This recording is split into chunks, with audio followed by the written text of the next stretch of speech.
दोस्तों सबसे पहले तो आप सभी को नमस्कार। मैं धर्मराज प्रसाद। आपको तो भी याद ही होगा कि जस्टिस बी.आर. गवई के ऊपर उनके एक पैरवी की सुनवाई के दौरान वहां के एक वकील सुप्रीम कोर्ट के राकेश किशोर ने उनके ऊपर जूते फेंकने का प्रयास किया।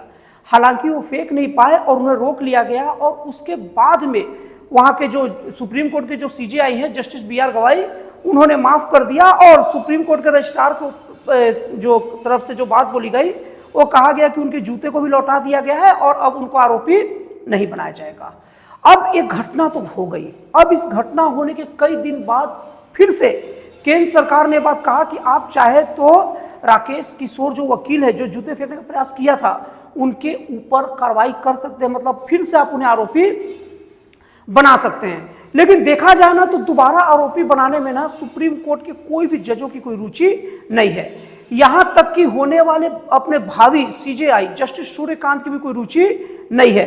और कुछ जज जैसे कि जस्टिस उज्जवल भुइया का कहना है कि इतने बड़े जज, देश का सबसे बड़ा न्यायालय की कुर्सी पर बैठा व्यक्ति के साथ ये अपमान ठीक नहीं है, उनके ऊपर कार्रवाई होना चाहिए, नहीं तो खराब मैसेज आएगा।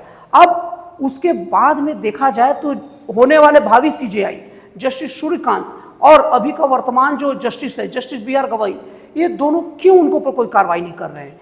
क्या इन जजों की दरिया दिली है या बात कुछ और है? दोस्तों आप इस वीडियो में बने रहिए, आपका बहुत सारा कंफ्यूजन दूर होगा कि क्यों उनको पर कार्रवाई नहीं की जा रही है। सबसे पहले बात तो ये बात जान लीजिए कि अगर राकेश किशोर को आरोपी बनाया जाएगा, वो एक 71 वर्षीय वकील हैं और उनका लंबा वकील काम करने का अनुभव रहा है और हमारा कानून ये इजाजत देता है कि अगर किसी को आरोपी बनाओगे तो उसको एक वकील भी देना पड़ेगा। और दूसरा इजाजत यह देता है कि कोई भी आरोपी चाहे तो अपनी पैरवी खुद भी कर सकता है। अब ये बात आप जान लीजिए कि अगर राकेश किशोर को आरोपी बनाया गया ना तो अपनी पैरवी खुद ही करेंगे। और दूसरी बात, सबसे महत्वपूर्ण बात, ये जो केस रहेगा ना वो हाई प्रोफाइल केस रहेगा। पूरा दुनिया का बारीकी से, पूरा भारत का तो कम से कम कंफर्म पूरे कैमरे का नजर ये पूरे केस पर रहेगा। एक एक बयान को पूरा अच्छी तरीके से एनालाइज करके बाहर आएगा। एक एक बयान मतलब एक एक बयान, और खुद राकेश किशोर अपने हर एक पैरवी को मतलब बताएंगे मीडिया को और जनता में, वो चर्चा का मुद्दा बनेगा। अब आप कहेंगे कि ठीक है पैरवी में बाहर आ गए तो क्या मतलब दिक्कत है, ये तो सबको पता होना चाहिए। लेकिन दोस्तों आपको बता दूं कि राकेश किशोर जो है ना, सबसे पहली बात, दो जजों की बात कर रहा हूं, एक तो भावी जस्टिस सूर्यकांत और एक अपने सिटिंग जो जस्टिस है सीजेआई बी.आर. गवई।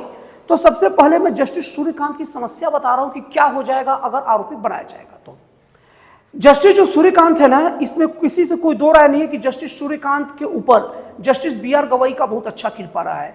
और जजों की जो नियुक्ति को लेकर ना जो कॉलेजियम सिस्टम है वो कोई सीनियरिटी को लेकर नहीं करता, क्योंकि जस्टिस बी.आर. गवई जिस टाइम सीजेआई बने उस वक्त कितने सारे ऐसे जज थे ना जो उनसे सीनियर थे, लेकिन सबको दरकिनार कर दिया गया। कॉलेजियम सिस्टम कैसे फैसला लेता है किसी को नहीं बताता, उनकी खुद की रेसिपी है और कोई भी अपनी रेसिपी थोड़ी बताता है। तो इसलिए वो पारदर्शिता की कमी, इसलिए उनकी आलोचना भी होती है, लेकिन उसको कोर्ट कचहरी को इससे फर्क नहीं पड़ता, जज अपने खुद चुनते रहते हैं। हालांकि वो बात का मैटर, उस पर भी नहीं जाऊंगा। अब क्या है ना कि जस्टिस सूर्यकांत ना अभी इसके पहले हरियाणा और पंजाब जो हाई कोर्ट में जज रह चुके थे। अब जज रहने के दौरान ना उन पर एक व्यक्ति ने आरोप लगाया कि मेरे साथ 7 से 8 ऐसे लोग हैं जिनको जमानत जस्टिस सूर्यकांत ने बहुत भारी रकम लेकर दी है और वो उसके लिए प्रमाण भी पेश कर रहा था। लेकिन जस्टिस बी.आर. गवई का उस समय बहुत बड़ा रोल था कि ये सब आरोपों के बावजूद भी उन पर कार्रवाई नहीं किया गया और इसको लेकर यहां तक कि सरकार ने उनकी फाइल को भी रोक ली। लेकिन जस्टिस बी.आर. गवई का बहुत रोल होने के कारण उस वक्त जस्टिस सूर्यकांत पर कोई कार्रवाई नहीं हुआ और यहां तक कि जस्टिस सूर्यकांत का प्रमोशन करके हिमाचल प्रदेश हाई कोर्ट का चीफ जस्टिस बनाया गया। उस वक्त जस्टिस गोयल इनका विरोध किए थे, लेकिन ऊपर बैठे जज बी.आर. गवई का उन्हें बहुत अच्छा हाथ था। उस वक्त बता दूं जस्टिस बी.आर. गवई सीजेआई नहीं थे। अब उसके बाद में बात क्या हुआ कि धीरे धीरे सब बढ़ते गए, जस्टिस बी.आर. गवई सीजेआई बन गए और जस्टिस सूर्यकांत अब कहाँ आ गए? सुप्रीम कोर्ट में। और अब 24 नवंबर 2025 को देश के चीफ जस्टिस ऑफ इंडिया, मतलब भारत के न्यायालय के मुख्य न्यायाधीश बनने वाले हैं। अब ये बनने वाले तो हैं, लेकिन अब अगर प्रशांत किशोर जी का मान लो इन लोग आरोपी बना दिए तो प्रशांत किशोर जी लाइन से सभी का ना कारनामे बताएंगे, बोलेंगे कि मैं कितना ज्यादा परेशान हूं इस न्यायिक व्यवस्था से, और न्यायिक व्यवस्था में ये सब चीज को डालेंगे कि एक जज के ऊपर कार्रवाई नहीं होता। और वो उस चीज का भी उल्लेख करेंगे जस्टिस यशवंत वर्मा का, जिनके घर एक घर नोट मिला था और अभी तक कोई कार्रवाई नहीं हुआ। वो दिल्ली के जज थे। 14 मार्च 2025 को संध्या की बेला में जजों के पास एक घर नोट मिला और उस पर कोई कार्रवाई नहीं हुआ, और दिल्ली हाई कोर्ट से बस उनको ट्रांसफर करके इलाहाबाद हाई कोर्ट कर दिया गया। वहां मजे से जस्टिस कर रहे हैं, एंजॉय कर रहे हैं, मान सम्मान सुख सुविधा से जी रहे हैं। तो वो सब का वर्णन करेंगे। अब इतना वर्णन करने का मतलब क्या है ना कि जस्टिस सूर्यकांत का छियालीदिड़ होगा। और अभी सोशल मीडिया इतना हाई है कि सुप्रीम कोर्ट भी सोशल मीडिया को नजरअंदाज नहीं कर रहा है, क्योंकि जनता का जिस तरीके से बात है, जनता की चीजों को नजरअंदाज करना आज से 20 साल 25 साल 30 साल पहले संभव था, लेकिन अब जनता केवल आम जनता नहीं रही जिनको खाने पीने और सो जान से मतलब है। वो अब संविधान को समझता है, कानूनों पर चर्चा सुनना चाहता है, और ये बात मानता भी कि मैं खुद संविधान का एक हिस्सा हूं, क्योंकि संविधान मुझे अधिकार दिया है। तो जनता का विरोध अभी देश विदेश में सब देख रहे हैं कि क्या से क्या हो जा रहा है। इसलिए जो जस्टिस जो है ना, ये जस्टिस सूर्यकांत ये रिस्क नहीं लेना चाह रहे हैं, क्योंकि अगर राकेश किशोर ये बात की अगर अपना खुद पैरवी करे, क्योंकि अपने बचाव बोलेंगे, ये सब चीजें जो एक एक चीज नोट होगी पूरी जनता में आएगी और बहस बनेगा। और इतना होने के बाद संभव है कि उनका सीजेआई का पद भी लफड़े में आ जाए, उनका सपना टूट जाए। इसलिए जैसे तैसे इस बात को आगे बढ़ाना चाहते हैं। और दूसरी बात यह तो हो गया, अभी जस्टिस सूर्यकांत एक और रायता फैला दिए हैं। अब रायता फैलाए हैं या फैल गया पता नहीं। जस्टिस सूर्यकांत एक व्याख्यान में जब अपना बयान दे रहे थे, मतलब व्याख्यान दे रहे थे, वो बोले कि संविधान के पहले जो नियम कानून था ना, वो महिलाओं को बांध कर रखता था। शादी की जो व्यवस्था थी ना, वो महिलाओं को कैद करने की व्यवस्था थी, बांधने की व्यवस्था थी। और संविधान जब लागू हुआ तब महिलाओं को शादी में अच्छा सम्मान मिला और महिलाओं को आज़ादी मिली, मतलब महिलाओं का उद्धार हुआ, ये कहना चाह रहे थे। लेकिन जस्टिस सूर्यकांत को ये बात समझना चाहिए कि हमारे देश का संविधान 1952 से लागू हुआ, और हमारा देश का हजारों साल पहले का ऐसा इतिहास है कि शादी का जो है ना, वो 16 जो संस्कार में से एक माना जाता है। आप अपनी भारत की सबसे पुरानी सभ्यता हड़प्पा सभ्यता, जो लगभग 5000 साल पुरानी है, वो हड़प्पा सभ्यता में आप जाइए और देखिए हड़प्पा सभ्यता में किस तरीके से मातृ प्रधान सभ्यता थी। हर में डिसीजन माता ही लेती थी, घर की महिला लेती थी। अब आप लोग यहाँ पर सोचेंगे कि अरे ये तो कुछ भी बोल रहा है। आप मेरी बातों को जब सुनते हैं ना, तो डायरेक्ट आप कोई रिजल्ट पर मत पहुंचिए, आप सर्च करिए, और आप सर्च करिए कि भारत की सबसे पुरानी सभ्यता कौन है, आपको जवाब आएगा हड़प्पा सभ्यता। अब आपसे पूछिए दोबारा कि हड़प्पा सभ्यता मातृ प्रधान था कि पितृ प्रधान, तो आपको जवाब आएगा मातृ प्रधान।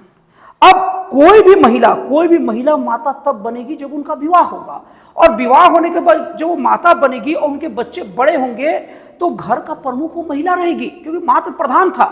तो जब मातृ प्रधान था, घर की प्रमुख में रहेगा, तो उसको इज्जत सम्मान सब उसके हाथ मिलेगा। तो ये बंधन हुआ या उपलब्धि हुआ? शादी के कारण महिलाओं का सम्मान बढ़ा कि क्या बढ़ा? और ये 5000 साल पहले की बात बता रहा हूं।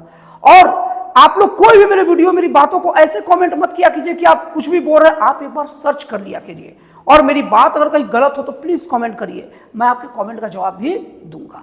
तो ये सारी चीजें जस्टिस सूर्यकांत की वजह से रायता फैला है। ये बात को भी उठाएंगे कि ये सनातन का अपमान है, और इसीलिए मैं ऐसा करने पर विवश हुआ, और अंत में बोल देंगे जो मुझे सजा देना दे दो, मुझे फांसी पर टांग दो।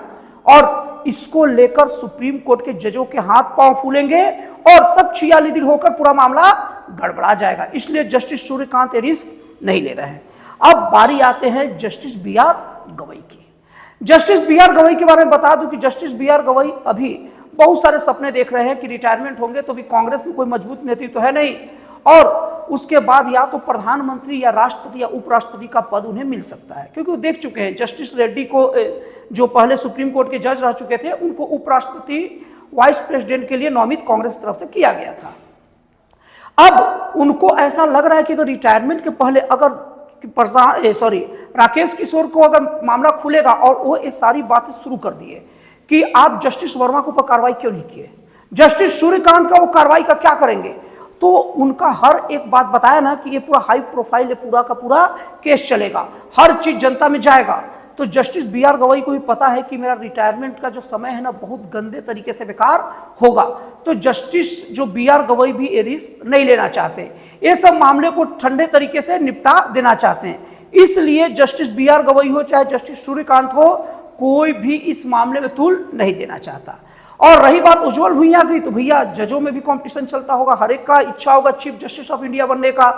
आने वाले समय में अगर वो इस बात को चढ़ाए कि आप कार्रवाई करो और 46 दिन हो जाए, रायता फैल जाए, तो उनके सीनियर कई जज जो लाइन में लगे हो सकता है कि वो भी नपे, तो जस्टिस भुइयां का नंबर आए, हो सकता है इसलिए इतना ज्यादा वो बोल रहे होंगे। और नहीं तो वो न्यायालय के प्रमुख जज के रूप में बोल रहे होंगे, इसकी मैं पुष्टि नहीं करता, ये अनुमान है और अनुमान लगाने का अधिकार हर नागरिक को है।